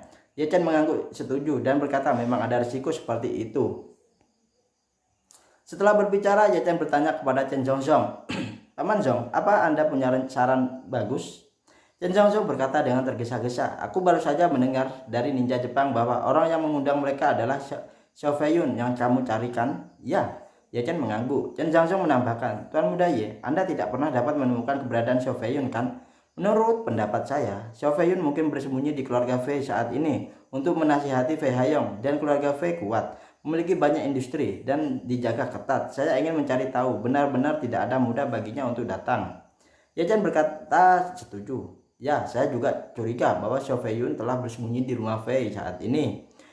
Chen Xiangxiang berkata, "Karena kamu berniat untuk membiarkan ninja-ninja ini menculik Fei Haiyong, maka kamu sebaiknya membiarkan bawahanmu mengendalikan ninja-ninja ini juga, dan biarkan mereka terlebih dahulu menuntut tebusan besar dari keluarga Fei, dan kemudian biarkan mereka menguap. Lalu keluarga Fei secara alami akan berpikir bahwa ninja inilah yang menculik Fei Haiyong, jadi mereka akan mengikuti garis ninja untuk menyelidikinya.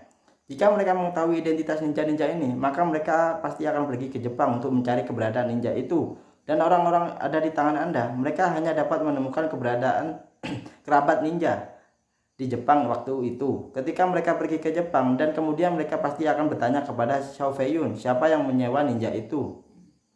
Dengan cara itu, keluarga Fei itu sangatlah mungkin bahwa Xiao Fei Yun menyewa ninja-ninja ini untuk menculik Fei Haiyong, dan bahwa ini adalah pria sejati di balik layar. Pada saat itu, dia bahkan mungkin melompat ke Sungai Kuning dan tidak dapat membersihkannya.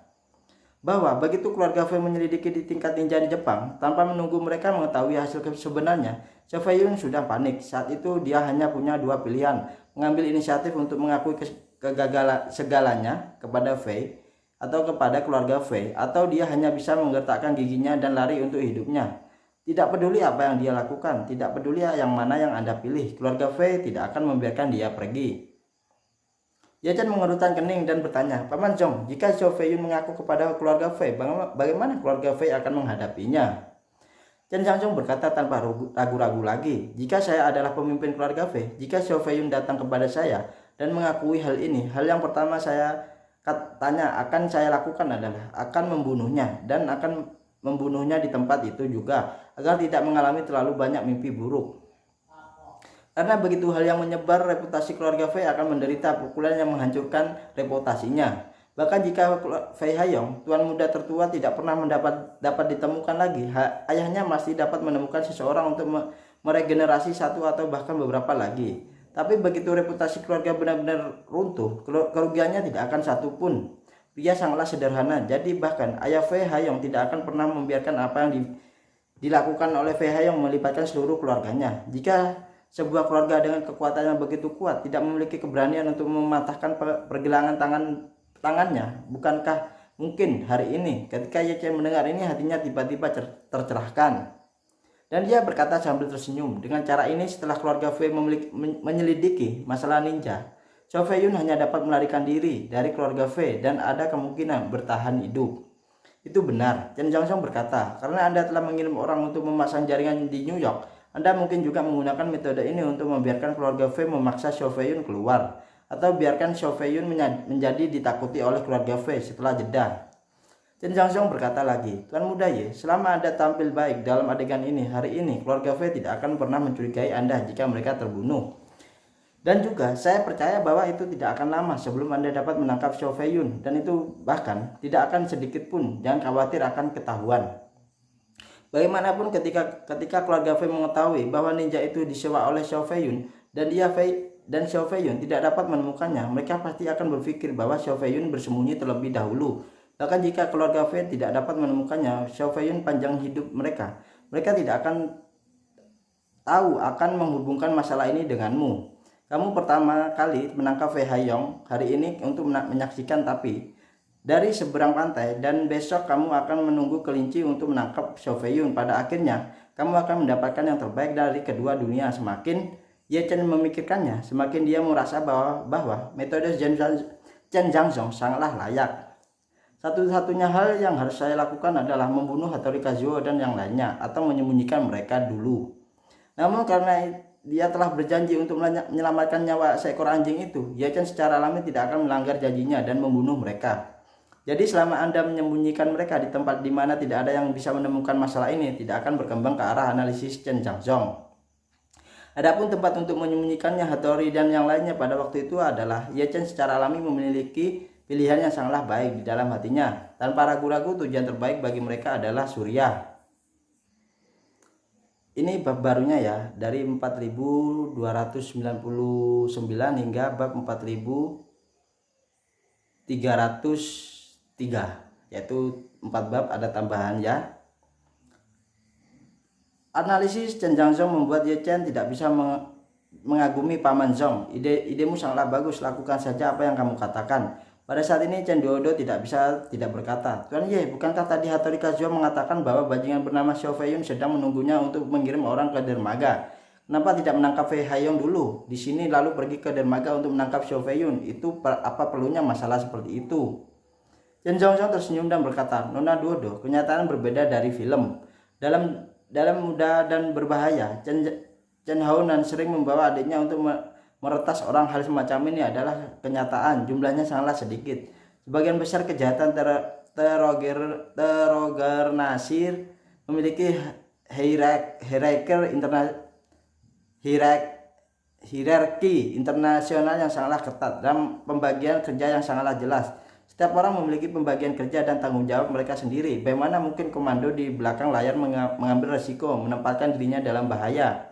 Ye Chen juga mengangguk dan berkata, jika Xiao Feiyun secara pribadi pergi ke dermaga untuk menyerahkan Iga, maka orang ini tidak akan hidup hari ini. Menurut pendapat saya, bukankah saja saya akan pergi ke dermaga dan saya sudah membuat rencana lengkap. Mungkin ketika ninja-ninja ini muncul, saya akan membunuh mereka secara langsung. Chen Duodo tertawa canggung. Oke, saya terlalu banyak berpikir soal film. Setelah berbicara, dia bertanya lagi pada Ye Chen, Tuan Ye, lalu bagaimana Anda bisa yakin bahwa Fei Haiyong pasti akan datang? Jika dia tidak datang, bukankah rencana kita akan sia-sia? Ye Chen berkata dengan seriusnya, tergantung siapa yang pertama kali datang, kehilangan kesabarannya. Setelah berbicara, Ye Chen memandang Gugyo dan berkata sambil tersenyum, Xiu, bantu aku bermain nanti ya. Pada saat ini Kazuo Hattori dan yang lainnya mayat 6 pengawal telah dimuat ke dalam truk sampah melalui jalur internal yang telah disiapkan. Untuk memastikan bahwa masalah tersebut tidak akan terungkap, Hattori Kazuo memaksa Chen Fu sejak lama untuk membersihkan semua area di sekitarnya, sehingga tidak ada aktivitas staf lain di dekatnya, yang juga sangatlah memudahkan mereka. Setelah itu Kazuo Hattori yang lainnya sesuai permintaannya, Chen berpura-pura menjadi pelayan lagi, kembali ke sekitar ruang VIP dan melanjutkan pekerjaan pembersihan. Di aula perjamuan saat ini, Fei Haiyong dengan cemas menunggu kabar baik dari ninja-ninja itu. Awalnya rencana Xiao Feiyun adalah bahwa setelah Kazuo Hattori berhasil, dia akan membawa orang-orang itu pergi dengan truk sampah. Pada saat ini dia akan mengirim pesan tes ke Xiao Feiyun untuk memberitahu dia bahwa masalah ini telah berhasil. Dan Xiao Feiyun akan juga membalas Fei Haiyong dengan pesan rahasia, kabar baik yang akan disampaikan kepadanya. Dengan cara ini, Fei Haiyong tidak harus memiliki kontak dengan Kazuo Hattori di seluruh proses. Ketika saatnya tiba, orang-orang itu menghilang dengan Chen Fu akan disalahkannya. Dia hanya perlu berpura-pura tidak tahu apapun dan tidak ada yang akan memikirkannya. Oleh karena itu, Fei Haiyong sekarang hanya menantikan jawaban Xiao Feiyun. Namun melihat Wakil Presiden Luan dari Kamar Dagang Tiongkok telah selesai berbicara dan Presiden Lu sudah di setengah jalan, giliran dia untuk berbicara di atas panggung. Tapi saya masih belum menerima kabar apapun. Efisiennya ninja-ninja ini benar-benar mengecewakan. Pada saat ini Fei Haiyong bahkan lebih gugup. Dia gugup bukan karena dia membiarkan pidato di depan begitu banyak orang, tetapi karena dia tahu betul bahwa sesuai dengan prosesnya dia dibuat dengan Gu Qiu dan bahkan dengan dua presiden Asosiasi Bisnis Cina ini. Ketika pidatonya berakhir, dia akan mengumumkan kepada publik makan malam amal malam ini dan seorang VIP kelas berat. Segera setelah itu dia akan mengumumkan di atas panggung bahwa dia setelah mengundang VIP kelas atas untuk tampil. Dan pada saat ini Gu Qiu akan keluar dari ruang tunggu dan melangkah langsung ke atas panggung dan menjatuhkan bom pada penonton dan mendorong makan malam amal malam ini ke klimaks atau ke puncaknya. Tentu saja proses ini di bawah premis tidak ada kecelakaan. Proses sebenarnya adalah sebelum Fei Haiyong naik ke atas panggung, Kazuo Hattori haruslah menyelesaikan tugas dan menculik Gu Qiu, sehingga Gu Qiu tidak akan bisa tampil dan acara selesai. Setelah itu dia menerima kata kode dari Xiao Feiyun dan membiarkan pidato dengan percaya diri dan berani. Pada akhirnya dia mengumumkan secara terbuka VIP kelas berat malam ini dan kemudian mengundang VIP untuk tampil. Namun karena Gu Qiu telah diculik dan semua orang di sekitarnya terbunuh, situasi saat itu adalah setelah Fei Haiyong mengatakan di atas panggung bahwa dia akan mengundang VIP yang untuk muncul, VIP menghilang untuk waktu yang lama. Pada saat ini Fei Haiyong akan langsung memberitahu kedua presiden di atas panggung bahwa perkiraan VIP tidak mendengar apa yang baru saja dia katakan dan meminta mereka untuk bergegas ke ruang VIP untuk memeriksa dan mengundang VIP muncul. Segera setelah itu, kedua presiden itu akan menemukan bahwa ruang VIP selain dari tumpukan mayat tidak ada jejak Gu Qiu. Akibatnya dengan itu tiba-tiba menjadi kacau dan sebagai tuan rumah, dia harus tenang dalam menghadapi bahaya. Setelah melihat kejadian itu, dia segera memanggil polisi dan meminta bawahannya untuk menutup seluruh ruangan perjamuan untuk mencegah tersangka kabur. Nah, itu ya rencana sebenarnya ya. Namun malah sebaliknya. Setelah itu di sejumlah besar polisi akan datang dengan cepat dan kemudian menyelidiki tempat kejadian. Akhirnya mereka menemukan bahwa Chen Fu adalah tersangka terutama untuk membawa kembali untuk diinterogasi. Pada akhirnya arah masalah itu sepenuhnya diambil dari Chen Fu dan benar-benar jauh dari Fei Haiyong. Justru karena semuanya sudah saling bertautan di tempatnya, Fei Haiyong sangatlah khawatir dan ketar-ketir bahwa para ninja akan mengalami kecelakaan saat ini. Jadi dia sudah sedikit tidak sabar. Dia mengeluarkan fosil baru yang disiapkan khusus untuk mengirim pesan ke Xiao Feiyun. Belum ada berita apapun. Xiao Feiyun dengan cepat menjawab, "Saya belum menerima pesan, Tuan." Fei Haiyong mendesak, "Cepat tanyakan apa yang terjadi. Saya akan segera membiarkan pidato di atas panggung. Masih ada paling lama 5 menitan." Xiao Feiyun secara alami tahu apa yang dimaksud Fei Haiyong untuk memberikan pidato di atas panggung. Jadi dia segera disebut Hattori Kazuo. Namun ujung di telepon yang lain juga sementara tidak tersedia. Xiao Feiyun panik. Dia tahu bahwa peralatan perlindungan sinyal telah dipasang di dekat ruang duduk Gu Qiu. Sekarang tidak bisa menghubungi telepon Kazuo Hattori. Itu berarti Kazuo Hattori masih ada di tempat kejadian. Hattori Kazuo masih di tempat yang berarti dia belum berhasil. Memikirkan hal ini, Xiao Feiyun bahkan lebih gugup dan ketar-ketir. Yang paling penting adalah dia tidak bisa menghubungi Kazuo Hattori sama sekali sekarang. Jadi dia tidak tahu apa tentang situasi spesifik tempat kejadian tersebut. Jadi dia segera mengirim pesan kembali ke Fei Haiyong, "Tuan Fei, saya tidak bisa menghubungi ninja-ninja itu. Kirim seseorang yang dapat Anda percaya untuk melihat apakah terjadi sesuatu." "Persetan." Fei Haiyong melihat konten ini, dia segera menjawab, "Kamu bersumpah bahwa tidak akan ada masalah. Semuanya terkendali. Kamu bertanggung jawab atas ibumu. Jika ada yang tidak beres dalam masalah ini, aku akan membunuhmu." menyelesaikan pesannya. Meskipun dia semakin berpikir, dia semakin marah, dia masih tidak berani menunda. Dia segera menyapa asistennya yang paling terpercaya dan berkata dengan suara rendah, "Pergi ke ruang VIP dan untuk melihat apakah ada situasi. Jika demikian, segera datang dan beritahu saya." "Baik, Tuan Muda." Asisten itu tidak berani menunda, segera bangkit dan bergegas ke ruang VIP tersebut. Hattori Kazuo yang lainnya menyebar dan menyamar sebagai pelayan diam-diam mengamati pendekatan orang ini, tetapi ketika mereka memikirkan instruksi Ye Chen, mereka tidak boleh bertindak gegabah sampai mereka melibatkan Tuan Muda dari keluarga Fei. Jadi mereka tidak melakukan apa-apa. Asisten datang jauh-jauh ke pintu ruang VIP tanpa diduga pintu terbuka saat ini dan Ye Chen mencoba membujuk Gukyu menona Gyu. "Saya sarankan Anda untuk mengikuti saran pengawal dan pergi cepat." Gukyu tampaklah malu berkata, "Ayo lurus saja, itu tidak cocok."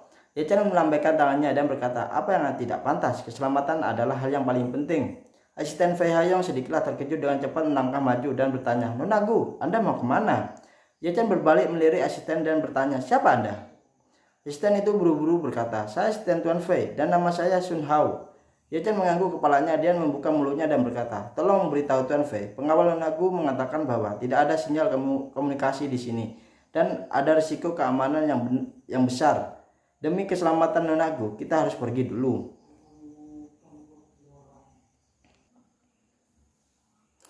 Mendengar ini, Sun Hao berkeringat. Dia diam-diam berkata dengan ngeri, "Gukyu akan pergi.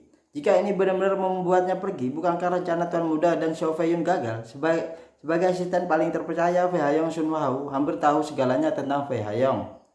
Bahkan ketika Xiao Feiyun diam-diam terbang ke New York, Sun Hao lah yang pergi ke bandara untuk membawanya kembali ke rumah Fei. Karena itu dia sudah lama mengetahui semua rencana Fei Haiyong hari ini.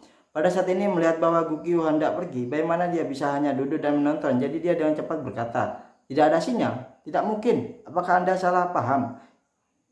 Ye Chen berkata dengan tegasnya, "Pengawal kami baru saja berkata bahwa walkie-talkie memberi sinyal mereka telah keluar untuk bernegosiasi dengan pengawal di luar. Dan mereka akan segera datang untuk membawa Nona Gu lagi pergi." Setelah berbicara, Ye Chen berkata dengan wajah serius, "Bahkan jika masalah ini benar, salah paham, kita tidak akan bisa mengambil resiko keselamatan Nona Gu saat ini. Tolong mengerti." Sun Hao buru-buru berkata, "Itu jangan khawatir, kami dijaga ketat di sini dan sama sekali tidak akan ada masalah keamanan. Adapun masalah sinyal yang Anda sebutkan, saya menduga itu mungkin kesalahan teknis. Kami memiliki berbagai perangkat elektronik di sini, terutama penguat daya audio dan mikrofon nikerbal. Kemungkinan ada gangguan di antara sinyal tersebut. Tunggu sebentar, saya akan pergi dan berbicara kepada Tuan Muda kami." Ye Chen melambaikan tangannya dan, "Baiklah, Anda pergi dan jelaskan dengan Tuan Muda Fei. Kita akan pergi dulu. Jika ada masalah, semua orang dapat berkomunikasi melalui telepon, bukan?" Sun Hao mendengar ini dia sangatlah cemas sehingga dia berkata, "Tidak mungkin, Tuan Muda kami akan segera naik ke panggung untuk memberikan pidato. Pada saat itu kami juga akan mengumumkan status VIP Nona Gu di depan umum. Jika Nona Gu pergi seperti ini, Tuan Muda kami tidak akan bisa turun dari atas panggung." "Hah? Dia adalah Tuan Muda tertua dari keluarga Fei. Kamu tidak bisa memberi muka sama sekali, bukan?" Ye Chen berpikir sejenak dan ekspresi malu nadanya sedikit melonggar dan berkata, "Baiklah, kalau begitu kamu pergi untuk memberitahu tuanmu. Kami akan meminta maaf kepadanya secara langsung. Saya percaya bahwa orang yang masuk akal seperti Tuan Fei pasti kamu bisa mengerti kami." Gukyu juga berkata dengan nada meminta maaf, Tolong minta Tuan Fei untuk datang. Saya akan menjelaskan kepadanya secara langsung. Saya benar-benar malu tentang masalah ini." Sun Hao tahu bahwa dia tidak bisa lagi kendalikan situasi ini. Setelah itu dia dengan cepat berkata, "Nona Gu, Anda haruslah menunggu sebentar. Saya akan memberitahu Tuan Muda kami." Setelah itu dia dengan cepat berlari kembali ke ruang perjamuan tersebut. Fei Haiyong dengan cemas menunggu berita Sun Hao. Saat ini melihat Sun Hao kehabisan nafas, dia dengan cepat bertanya, "Bagaimana situasinya di sana?" Sun Hao berkata dengan tengah-tengah, Tuan Muda, pergi. Lihat, Nona Gu berteriak untuk pergi." "Hah? Nona Gu pergi?" Fei Haiyong tahu bahwa ninja belum mulai dan dia secara alami di dalam hatinya sangatlah marah. Tapi sekarang dia tidak peduli dengan kemarahannya. Dia tanpa sadar mengerutkan kening dan bertanya, mengapa dia pergi. Sun Hao buru-buru berkata, "Pengawal Nona Gu menemukan bahwa sinyalnya diblokir dan mengira lingkungan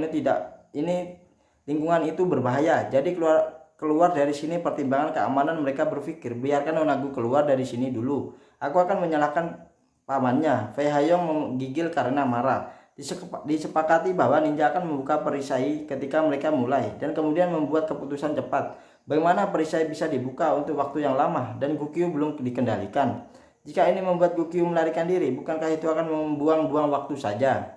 Memikirkan hal ini, dia buru-buru berkata, "Pergi dan pertahankan dia. Kamu tidak bisa membiarkannya pergi. Katakan saja masalah dengan sinyal adalah peralatan kami rusak dan kami sudah dalam proses perbaikan." Sunhao berkata dengan malu, Nona Gu sudah bangun dan akan pergi. Saya akan menjaganya. Saya khawatir mereka tidak akan memberi saya wajah sama sekali. Awalnya Nona Gu akan pergi sekarang, jadi saya akan memindahkan Anda untuk menekan mereka." Nona Gu hanya setelah menyerah sedikit. Dia berkata bahwa dia akan menjelaskan kepada Anda secara langsung. "Jika Anda tidak pergi ke sana, saya pikir mereka akan langsung pergi." Sial. Wei Hayong hampir meledak dan marah. Dia tidak tahu apa yang dia lakukan ninja-ninja itu sekarang, tetapi tidak bisa membiarkan Gukyu pergi seperti ini sekarang. Setelah Gukyu pergi, jika dia ingin mencari kesempatan lain seperti ini, aku khawatir itu akan terjadi kesulitan pergi ke langit.